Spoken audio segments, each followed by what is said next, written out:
الحمد لله وحده والصلاة والسلام على من لا نبي بعده.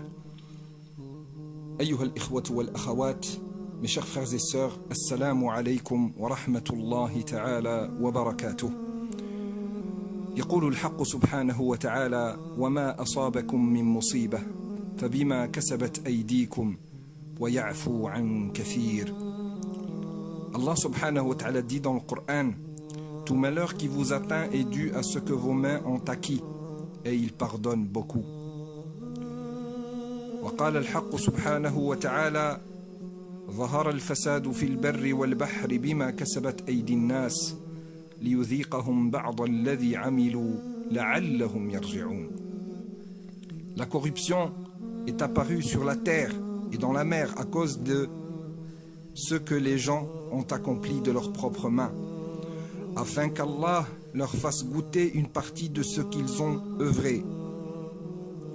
Peut-être reviendront-ils vers Allah subhanahu wa ta'ala. Mes chers frères et sœurs, j'espère et je souhaite qu'Allah subhanahu wa ta'ala vous préserve et nous préserve tous de la peste, de la folie, de toutes les maladies contagieuses et dangereuses. Allahumma inna na'udhu bika min al-barasi wal-jununi wal-judham wa min sayyi al-asqam. J'espère que vous vous portez tous bien, mes frères et sœurs, tous les musulmans et toutes les musulmanes, et en particulier la mosquée An-Nour dans laquelle je fais office d'imam. Mes frères et sœurs, avec tristesse, nous faisons ce discours à distance. Alhamdulillahi ala kulli hal. On aurait bien aimé se rendre à la mosquée comme d'habitude, se donner rendez-vous ce jour-là, aujourd'hui le vendredi, qui coïncide le dernier vendredi du mois de Rajab.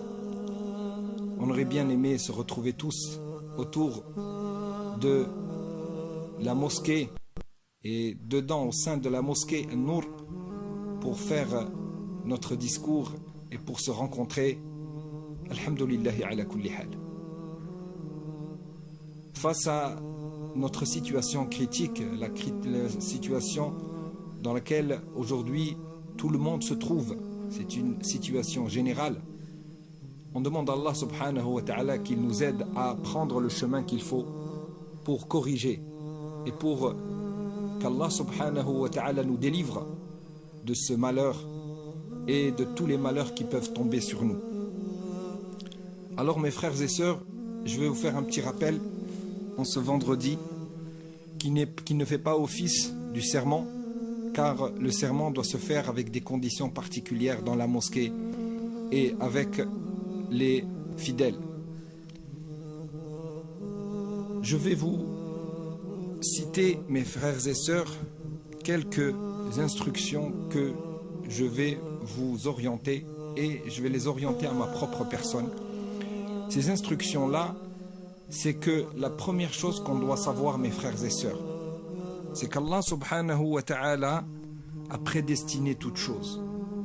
Allah subhanahu wa ta'ala a prédestiné toute chose, toute calamité, toute difficulté, toute épreuve, tout trouble. Et cette épreuve-là, dans laquelle aujourd'hui nous sommes, ce n'est pas la première épreuve, ni la dernière, et ce n'est pas la plus grande des épreuves. Il y a encore des épreuves. Notre messager, notre bien-aimé Muhammad sallallahu alayhi wa sallam, nous a informé des épreuves et des signes de la fin des temps qui sont bien plus dangereux et plus difficiles que cette difficulté à laquelle nous faisons face aujourd'hui. Donc, comment nous devons, mes frères et sœurs, quelles sont les consignes religieuses que nous devons prendre, Inch'Allah ta'ala, pour faire face à cette épidémie, à cette situation difficile, ce confinement qui est en lui-même une épreuve. Le confinement, le fait de rester chez soi et de se renfermer dans la maison, de s'éloigner des autres, de vivre renfermés dans nos propres foyers. Comment faire face à cette situation? La première des choses, mes frères et sœurs, écoutons la parole d'Allah subhanahu wa ta'ala qui nous dit: nous vous mettrons à l'épreuve par un peu de peur, de faim, de manque de biens, de perte de vie humaine et de fruits récoltés. Regardez, Allah Ta'ala nous dit qu'il nous mettra à l'épreuve par un peu de peur, par la faim, de manque de biens, de perte de vie humaine et de fruits récoltés. Les savants ont cité dans la perte de vie humaine, parmi ces choses-là, il y a la maladie. Annonce donc l'heureuse nouvelle. Allah subhanahu wa ta'ala dit dans le sens du verset: annonce donc l'heureuse nouvelle à ceux qui sont patients à la peine. Ceux-là qui, lorsqu'un malheur les frappe, disent: nous sommes à Allah et à lui nous ferons retour. Ceux-là ont sur eux les bénédictions de leur Seigneur et sa miséricorde, et ceux-là sont guidés vers la juste voie. La première voie que nous devons prendre, mes frères et sœurs, dans cette situation-là, c'est d'accepter et de patienter. Nous devons savoir que cela est la volonté d'Allah subhanahu wa ta'ala. Il n'y a rien sur terre qui peut contrarier, rien n'existe sur terre et dans les cieux qui ne peut contrarier la volonté d'Allah subhanahu wa ta'ala. Tout se passe selon la volonté d'Allah. Donc la première chose, nous devons patienter et accepter, mes frères et sœurs, que cela vient d'Allah subhanahu wa ta'ala. Alhamdulillahi ala kulli hal. La chose que nous pouvons dire, c'est demander à Allah subhanahu wa ta'ala de nous préserver, en disant Inna lillahi wa inna ilayhi raji'un, parce que c'est vraiment une calamité. Et Allah nous dit ceux qui disent dans les calamités Inna lillahi wa inna ilayhi raji'un. On peut dire aussi, mes frères et sœurs, Hasbunallahu wa ni'mal wakil. Allah nous suffit, il est notre meilleur garant. Donc le premier point, mes frères et sœurs, c'est d'être patient face à l'épreuve et reconnaître que cette chose-là vient d'Allah subhanahu wa ta'ala. Imaginez-vous, mes frères et sœurs, dans la situation dans laquelle nous sommes aujourd'hui. Imaginez-vous le jour de la résurrection. Aujourd'hui, on regarde les rues, elles sont vides. Les gens sont confinés. La peur, la panique. Imaginez-vous le jour de la résurrection, quand on sera debout devant Allah subhanahu wa ta'ala pour rendre des comptes. Comment les choses seront, mes frères et sœurs? Dans quelle situation nous serons? Voilà, la personne, comme Allah nous dit dans le prophète sallallahu alayhi wa sallam nous dit dans le hadith, la personne qui fait de son souci majeur, la rencontre d'Allah subhanahu wa ta'ala, Allah le suffira. Allah subhanahu wa ta'ala rendra son cœur riche. Il enrichira son cœur, subhanahu wa ta'ala. Et il se chargera de régler ses problèmes, Allah subhanahu wa ta'ala. Oui, mes frères et sœurs, nous devons faire de notre souci, notre grand souci, notre souci majeur, comment rencontrer Allah subhanahu wa ta'ala. Imaginez-vous le jour où on devra rendre des comptes, où toute notre vie sera devant nous. Tous les détails de notre vie, nous devons rendre des comptes. Voilà, mes frères et sœurs, ce qui fait peur en vérité. En réalité, ce qui fait peur, c'est de revenir à Allah subhanahu wa ta'ala. Et quand on met en comparaison cela, wallahi, toute autre chose devient insignifiante, mes frères et sœurs. Toute chose devient insignifiante. Alhamdulillah, Allah subhanahu wa ta'ala, à travers cela, peut-être c'est un bienfait, qu'il y a derrière cela, incha'Allah ta'ala. C'est un malheur qui nous frappe, mais c'est peut-être qu'il y a peut-être derrière un bienfait. Des fois, il y a un mal dans lequel se trouve un bienfait. La deuxième chose, mes frères et sœurs, que je veux vous dire, c'est at-tawba, le repentir. Nous devons revenir à Allah subhanahu wa ta'ala, mes frères et sœurs. Comme le verset que je vais vous citer là. Allah subhanahu wa ta'ala dit dans le Coran, dans le sens du verset, la corruption est apparue sur la terre et dans la mer à cause de ce que les gens ont accompli de leurs propres mains, afin qu'Allah leur fasse goûter une partie, et pas tout, une partie de ce qu'ils ont œuvré. Peut-être reviendront-ils vers Allah subhanahu wa ta'ala. Comme j'ai cité ce verset, mes frères et sœurs, le sens du verset, c'est qu'Allah subhanahu wa ta'ala nous dit que la corruption, que tout ce qui se passe comme trouble, c'est à cause de l'être humain, de la main de l'être humain. Mais Allah subhanahu wa ta'ala nous fait goûter quelque peu, pas toutes les choses que nous avons fait. Allah subhanahu wa ta'ala nous fait goûter quelques parties, une partie de ce que nous avons œuvré. Peut-être reviendront-ils vers Allah. Voilà l'objectif dans lequel Allah subhanahu wa ta'ala envoie quelques punitions. Quelques punitions.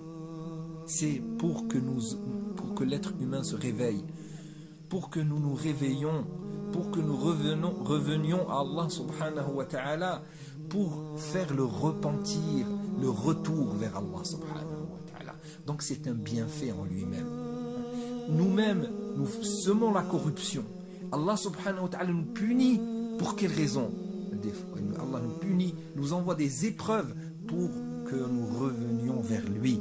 Donc la deuxième chose que nous devons faire après la patience et l'acceptation, c'est de faire la tawbah, revenir à Allah subhanahu wa ta'ala.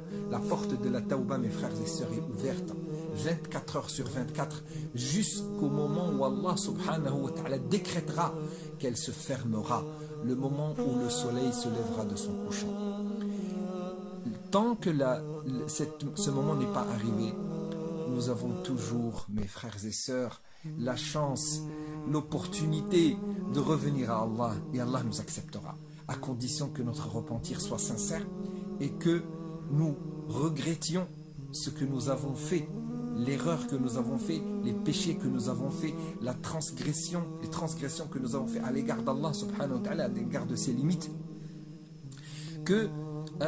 qu'on arrête immédiatement les péchés, qu'on arrête immédiatement, qu'on arrête à l'instant toute chose qui est mauvaise, toute chose qui va à l'encontre de ce qu'Allah nous demande de faire, à l'instant on l'arrête. Puis après, on a la ferme intention dans le futur, de ne jamais revenir au péché, de ne jamais revenir avec sincérité. Et seul Allah sait ce qu'il y a dans ton cœur, mon frère. Et seul Allah sait ce qu'il y a dans ton cœur, ma chère sœur. Donc, la tawbah, incha'Allah tabaraka wa ta'ala, revenir à Allah en faisant la tawbah. Troisième chose, mes frères et sœurs, al-istiqama. Al-istiqama. Ceux qui disent notre Seigneur est Allah et qui ensuite se tiennent sur le droit chemin, ils ne doivent avoir aucune crainte et ne seront point affligés. Quand tu dis Allah est mon Seigneur et que tu prends le chemin droit, Allah subhanahu wa ta'ala dit tu n'auras aucune crainte et tu ne seras pas affligé. Tu ne seras point affligé. Fala khawfun alayhim wala hum yahzanun. Allah te dit tu n'as pas à avoir peur si tu crois en moi fermement et que tu prends le chemin de la droiture. N'aie pas peur, mon frère. N'aie pas peur, mon serviteur. N'aie pas peur de quoi que ce soit. Je te préserverai de toutes choses. Hasbi Allah wa ni'mal wakil. Allah nous suffit. Il est notre meilleur garant. Al-istiqama, mes frères et sœurs, très important. Puis, incha'Allah ta'ala, je vais terminer en vous disant, mes frères et sœurs, essayez de garder une pratique scrupuleuse de la religion. Les prières à l'heure. Faites vos prières à l'heure. Faites le adhan chez vous à la maison. Faites vos ablutions. Faites le adhan et faites la prière en groupe. Le papa fait la prière avec le reste de la famille. Faites la prière. En ce qui concerne le vendredi, à la maison, vous faites 4 rak'at, 4 unités de prière. On ne peut pas faire le sermon du vendredi ni ce qu'on appelle al-jumu'ah à la maison. Ça ne se fait pas. Ça ne se fait que à la mosquée, avec l'imam, en groupe. Donc, faites la prière en groupe. Toutes les autres prières, essayez de les faire en groupe. Faites le adhan pour que les shayatines sortent de chez vous.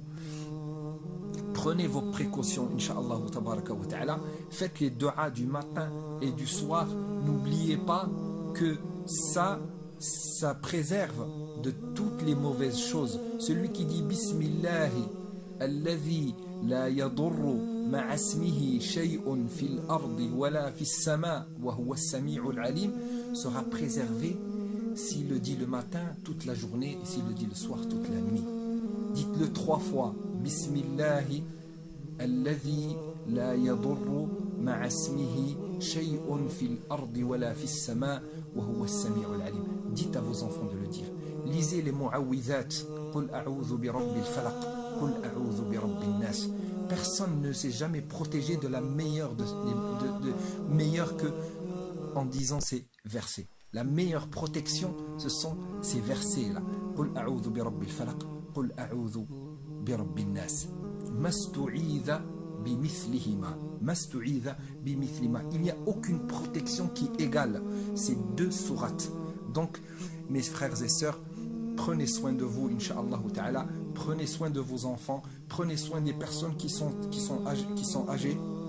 Essayez, mes frères et sœurs, de suivre, Inch'Allah aussi, les consignes des gens qui sont l'autorité sanitaire, tous qui connaissent dans qui se connaissent dans la médecine. Suivez les consignes, mes frères et sœurs. Ne sortez pas beaucoup de la maison si cela est nécessaire. Si les autorités sanitaires le disent, si les savants aussi nous conseillent de suivre les autorités sanitaires, nous devons, mes frères et sœurs, essayer d'être responsables pour pas que cette maladie contamine des personnes qui sont faibles et que nous soyons aussi la cause de cela. Mes frères et sœurs, qu'Allah vous protège. Allah yahfadna wa iyyakum min kulli su'. أقول قولي هذا وأستغفر الله لي ولكم. الحمد لله رب العالمين. اللهم لك الحمد حتى ترضى ولك الحمد إذا رضيت ولك الحمد بعد الرضا. اللهم أرنا الحق حقا وارزقنا اتباعه وأرنا الباطل باطلا وارزقنا اجتنابه. اللهم إنا نعوذ بك من البرص والجنون والجذام ومن سيء الأسقام. اللهم طهر قلوبنا يا أرحم الراحمين يا رب العالمين. اللهم طهرنا من هذا الوباء يا رب العالمين. اللهم ارزقنا التوبة والعمل الصالح يا رب العالمين. اللهم صبرنا يا رب العالمين والحمد لله رب العالمين.